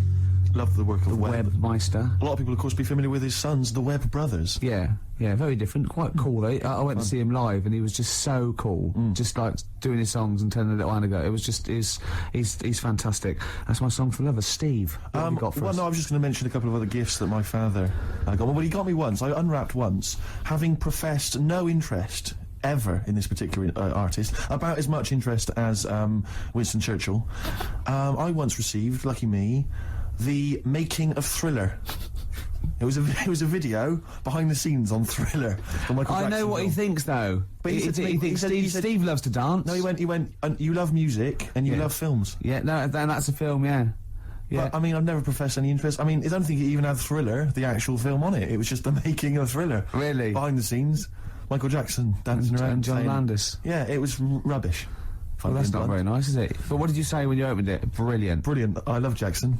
Can't wait to watch this. Can we watch it now, I said? What did he say? No. He's so ungrateful, really. Yeah. Because I can't remember a time my dad bought me anything. It's always my mum who bought it, and my dad would give her the money. Yeah. You got Ricky who's lost his go-kart. You've had a video bought for you, and you're still not happy. I just think you're selfish. It's not so much that I appreciate the fact that there is a gift. I think it's the fact that the gifts are arbitrary and can be bought in the shop that's opposite the place he works. Tell Carl what you got your mum for this. Well, Listen to this, Carl. You'll love this. Right, it's the thought that counts, right? So I suppose if you say that the thought that counts is the fact that he went and got anything at all, that counts. Okay, fair enough. But he phoned me up. He said, "What shall I get your mother?" Right? It's her 20th wedding anniversary, right? What shall I get her? I said, "Well, I'll tell you this. This is a great idea I'd heard from somewhere else. Why not get her pay for her to have a makeover, you know, and all this sort of treatment, you know, and the beauty treatment and that. She'll love that, you know, and then take her out, give her a meal and stuff." He went, okay. So he hangs up. I speak to him on the day of my mum's birthday. I say, "What'd you get? What'd you get?" He said, I got something. I said, "Do you go for the makeover idea?" He went, "Not exactly." I went, "What'd you do?" He went, "I bought her a trowel." A trowel. I went, "A trowel?" He went, "Yeah, for the garden." I went, "It's a trowel. You've been married 20 years and you got a trowel." He went, "It's stainless steel." I said to him, "It's a trowel, Dad." And he went, "Do you think I should have got it engraved?" It is mental. And I went down to see them, right? And I went in the lounge and literally, imagine it, like she wasn't this, but imagine, I got in there, he'd bought this trowel, right? And he'd also bought her an industrial-sized tin of coffee. You know those ones, those big-sized ones you have in like hotels? Did he say she loves coffee, Steve? She loves coffee, Steve. I love the fact that that's meant to be like the whole family didn't use it. Like she keeps that by her bed. Yeah. Like she's in Stalag 13 or something. This is my coffee. Imagine walking into the lounge, right? She's there. She's got the presents that my sister's worn that.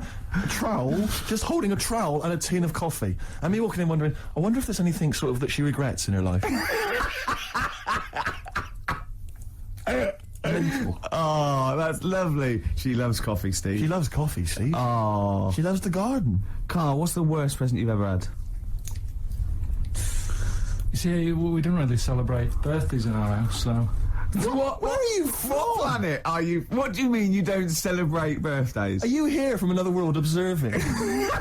Like, trying to blend in, but not quite managing to pull it off? Not that fussed about it. Right. I mean, it's... Yeah. My mum and dad's are on the same day, and I think that just was like... That's a bit weird, isn't it? And their anniversary, and... Well, they got married on their mutual birthday. But Carl, can I just... I mean, And Christmas. But Carl, there's a difference between you saying... What do you mean their anniversary's on the same day? Of course it's on the same day.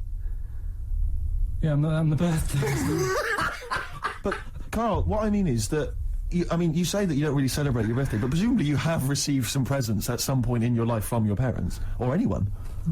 Yeah, Okay, well, we'll come back to you later. Yeah. Thanks. Let's play a record. Carl, have a think about that, and we'll come back to you later. Thanks very much. Ash and Sometimes, they've won me over. They have indeed, yeah. They've just got they've got to be the band they always wanted to be, I think. I'd have written them off in the early days, but no. Me too, Steve. Just goes to show. Go on. Carl, any thoughts on what gift you've perhaps once received that you can joke about now, but was tragic at the time? No? no. Not really put the Like, thought in then? Didn't have that many presents, so... Always thankful the ones for I what did you get, got. I was grateful for. Yeah. Rick, would you love to hear from the listeners if maybe they've received some amusing gifts? No. No, I wouldn't. So, what are you doing tonight? You going out for a little meal with your parents? Yeah, I thought you were coming. Yeah? Right. Yeah. Good Yeah. to know. Yeah. Any suggestions as to where we could go? I mean, maybe people would like to phone in, because I've got no idea. It's got to be largely meat-based. I found that only really eat meat. Do you know the steakhouse near me? It's closed down. Brilliant. That's one. There's lots more to go. Let's not stop there, It just people. Come looked- on. I used to look across and think, is that a bingo hall? I know. It's Or bright. somewhere to eat? Yeah, neon. There's at the back. Right at the back had cocktails, and you know, just imagine. Who's in there for a You cocktail? know, imagine you going in there with a DJ sitting there. ladies. Hi. Be fantastic. Go on. Carl's got something to say. I can tell. What? Is there a chance that your dad's like on the way into London now and has heard you saying, "Oh, Yeah. I mean, this and he got me that," and He could be like nipping to a shop now to buy you a rake and thought,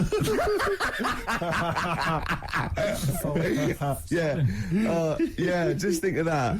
Oh, that'd be terrible, wouldn't it? Or the making of the bends. Yeah, he'll probably turn up and say, I was going to get you a gift, Steve, but then I got high. And we'll all laugh. Cultural reference. Yeah. Right, this link has run out of steam again.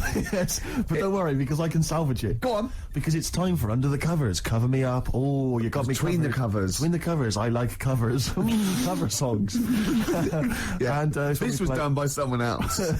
And it was this week I'd like to play I mean, we're all fans of Destiny's Child, Rick, and we're all fans of the song Say My Name. Yeah. But have any of us heard the Scottish band Spare Snare doing their version of it? I suspect not. Let's hear it now. Spare Snare doing their version of Say My Name by Destiny's Child. Rick, what do you make of it? Do you remember Raw Sex? That used to be in French and Saunders. Was Roller River on as well, yeah. Is that basically what it's like? It's a bit like that. Do you think maybe the cover version section's running out of steam? If that's what we're playing. I think we should only ever do sort of 6 weeks a year on radio. Right. And then, you know... and people will kind of remember that. It'll be beautifully preserved in their memories. Yeah. You know, like Benny Hill used to do one show a year. Right. You know what I mean? Imagine how awful it would be if he'd like do it every week for 2 hours. I don't think he'd have been so successful, to be honest, Steve. I think he'd run out of ideas. Rick, I know that you are tired of coming in every Saturday and doing the show. I know I am, and I suspect many of the listeners are. But maybe we should leave it to the listeners. You know, if they want us off the air, maybe they should just email, fax, phone in. That'd be... I think everything should be like that, though. Vote whether you want to, you know, like a binary sort, like, you know, up against someone knocks... Like Winner Stays On in pool. Yeah. I hate that, Winner Stays On in pool, in pubs. It's just horrible, fascist, isn't it? You want to play with your mates. You don't have to beat a bloke with one tooth who just plays pool all day. Yeah.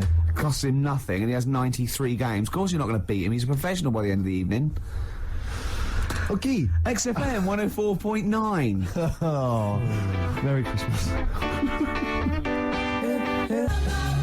For Hero by Les Fleur. Great bloke, Les. Yeah. Worked with him in Blackpool. Weird. Had very high voice. Can't grow a beard. But, yeah. I'm joshing. Probably pronounced Les Fleur, innit? Le Fleur. Yeah. We know all that. Oh, we know that. We know that. You noticed all those huge posters advertising Christian O'Connell's breakfast show? They're all over the place now. They're mainly on the tube, like you wouldn't know, Gervais. No. What with your driver and everything. Imagine if they'd spent the kind of money they must have spent on those advertising our show. I know. And those people were tuning in, and today's show is what they heard. I was actually thinking, right, because we do do care in a way. Yeah. We couldn't get over it today, you know. Just to word to the kids, this is what alcohol can do to you. Yeah. Sobering lesson. Yeah, it is. Yeah. But I thought, what if this was our first ever attempt at radio? Think how gutted we'd be. We'd go, we're not right. What worries me is it's like, I don't know, it's like in my sort of hangover state, it's like I've kind of woken from a dream, and I've sort of thought to myself, all the stuff we're saying today is what we normally say week in, week out, and we think is brilliant. And it's today we've done it, and it's rubbish, and it's like we've seen the truth. Oh, yeah, it might be. See, yeah, so an alcohol can just not as interesting or entertaining as we thought. See, yours could be BSE as well, though, because I know you're worried about that. I think. Yeah, because you just ate beef, didn't you, for the first 15 years? Largely just beef, yeah. Beef and milk. Yeah. Mainly uncooked. It was just, you know, they just wheel a cow in. From the cow. Yeah, just suckle it from the cow. Now we get complaints about that. We will indeed. I always wondered if Bruno Brooks ever got complaints, actually. When he once played Rage Against the Machine, Killing in the Name of, and he must have dozed off or something because he didn't realise all the swearing, you know, F you, I won't do what you tell me, and he just left it playing. He probably wasn't. And listening. It was the UK top 40, and it was just, you know. He probably, of course, he probably did get complaints. Where is he now? Good point. Doing internet radio, which is of course where we'll be next week. Yeah, if we buck our ideas up. Quick question. Go on. I just realised who Karl looks like. Moby. He does. Not the first person to say that. Yeah, suddenly just dawned on me then. Yeah. So if Moby's one of those people that I think is fantastic. Every time I see him, everything he says I agree with. He's lovely, and I just can't get into his music. It's bad. It's like I feel that it's like a mate. You can't say, oh, I give it up, because I think he's fantastic, and I want to go, why don't you do something else? For more I bored myself then. If you've got a pop star that you'd like Ricky Gervais to pass comment on, why not get in touch? Yeah, Rick, what are your views on Rick Witter from Shed 7? Rick Witter, I like their effort. Okay. I think he's quite, got a nice hair. What about Chakademus and Pliers? What was their hit? Tease me, tease me, tease me. Anyway, more of that next time, I'm sure. Oh, that's it. Are we straight to the song for the ladies now? Yeah, song for the ladies. Yeah, Should we just get it over with? Yeah, let's knock this on the head. Song for the ladies this week, one of the best tracks on Hour of the Bewilderbeast by Badly Drawn Boy. It's, of course, Magic in the Air for all the ladies. Bye. Sorry about that. We're going to really be good next Sing week. happy birthday, or? Happy birthday to you. But no, we're going to start work on next week's show. Really, from then on, it'll be year zero. Yeah.